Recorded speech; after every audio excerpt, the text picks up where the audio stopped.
Ada sebuah pulau kecil yang berada di gugusan kepulauan vulkanik di selatan Jepang bernama Mageshima. Bagi sebagian orang mungkin tidak terlalu berarti karena tidak ada populasi manusia yang tinggal di sana. Bagi dunia apalagi, jauh dari mana-mana, tapi tidak bagi Jepang. Sejak Januari 2023, tempat itu menjadi berbeda. Beberapa pekerja masuk dan bekerja di sana. Untuk apa? Untuk membangun runway atau landasan pesawat terbang yang sangat panjang hingga lebih dari 300 meter. Juga mereka membangun gudang senjata, Amo Silo. Ada apa di Mageshima sebenarnya? Mengapa sampai pemerintah Jepang membayar para nelayan untuk tidak mendekat dan tidak boleh menangkap ikan di sana? Karena Mageshima diubah jadi pangkalan militer besar di sana. Pemerintah Jepang yang membangunnya dan semua itu ada hubungannya dengan Amerika. Biasanya pangkalan terdekat Amerika selain Guam, Amerika melakukan drill latihan perang dari sebuah pulau kecil antara Guam dan kepulauan Jepang bernama Iwoto. Di sana ada pangkalan militer kecil. Dengan dibangunnya pangkalan di Pulau Mageshima, maka pasukan tempur udara Amerika maju 1.500 km dan kemajuan tersebut dibuat ada hubungannya langsung dengan negara yang sedang Amerika tuju, Tiongkok. Ternyata bukan hanya Mageshima yang penuh dengan military hardware. Gugusan pulau vulkanik di selatan Jepang yang berantai seperti gelang hampir menyambung dengan pulau utama Taiwan. Itu juga merupakan rantai panjang dari Chain Militarized Island, rantai pulau militer sekutu.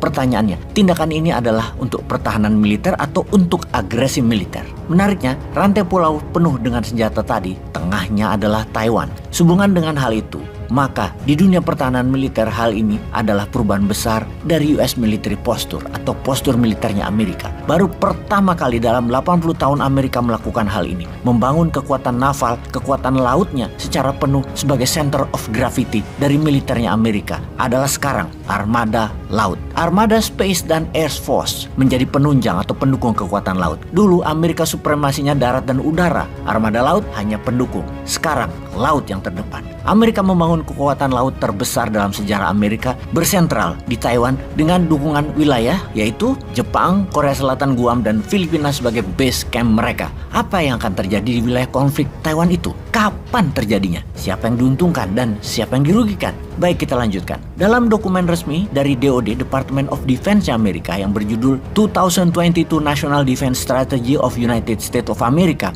yang di dalamnya termasuk membicarakan postur nuklir dan misilnya pertahanan Amerika, data itu sangat mengejutkan dunia. Sebenarnya setiap 4 tahun DoD Amerika menerbitkannya. Misalnya yang terakhir adalah 2022, sebelumnya tahun 2018, dan sebelumnya lagi tahun 2014. Sehingga kita bisa tahu kemana arah Amerika ke depan dalam hal pertahanan. Namun kali ini sangat beda, sangat jelas dan sangat agresif untuk menarget Tiongkok dalam artian perang militer.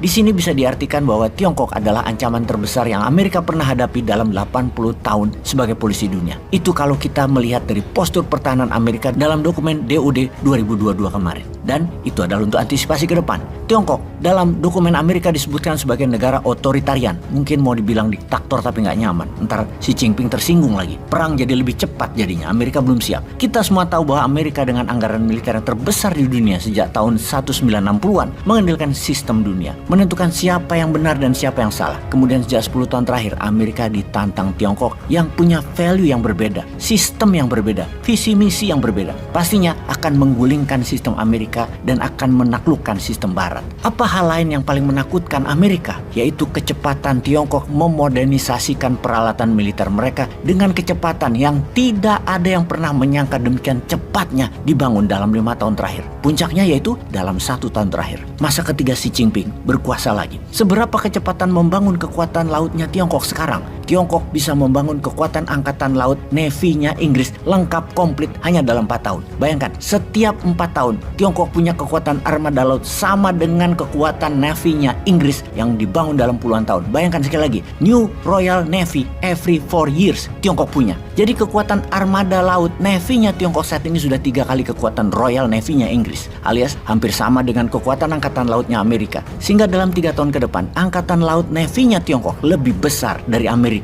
Kemudian Tiongkok mulai mengganggu wilayah laut Natuna Utara. Semua tetangganya diganggu. Batas laut Natuna, laut Vietnam, laut Taiwan, laut Filipina. Batas zona ekonomi eksklusif gak dianggap. 200 mile dari perbatasan gak dianggap sama Tiongkok. Tiongkok punya batas sendiri yang mereka sebut disebut namanya Nine Dash Line. Artinya Tiongkok terang-terangan menantang semua tetangganya dan tentunya membuat murka polisi dunia, yaitu Amerika. Saat ini setiap hari ada Coast Guard Tiongkok nungguin kapal nelayannya Tiongkok tepat masuk ke dalam zona ekonomi eksklusif masing-masing negara tetangganya, masuk jauh ke dalam wilayah Indonesia, masuk jauh ke dalam wilayah Vietnam, Filipina. Untuk masalah kedaulatan laut, masuknya Tiongkok ke Indonesia yang ternyata Indonesia gak cukup nyali melawannya, pasrah, takut gak ada cuan investasi dari Tiongkok masuk ke Indonesia. Jadi gak apa-apa diperkosa ikannya, asal uangnya masuk. Walaupun Tiongkok menghabiskan mineral terutama nikel juga gak apa-apa, amin aja pokoknya.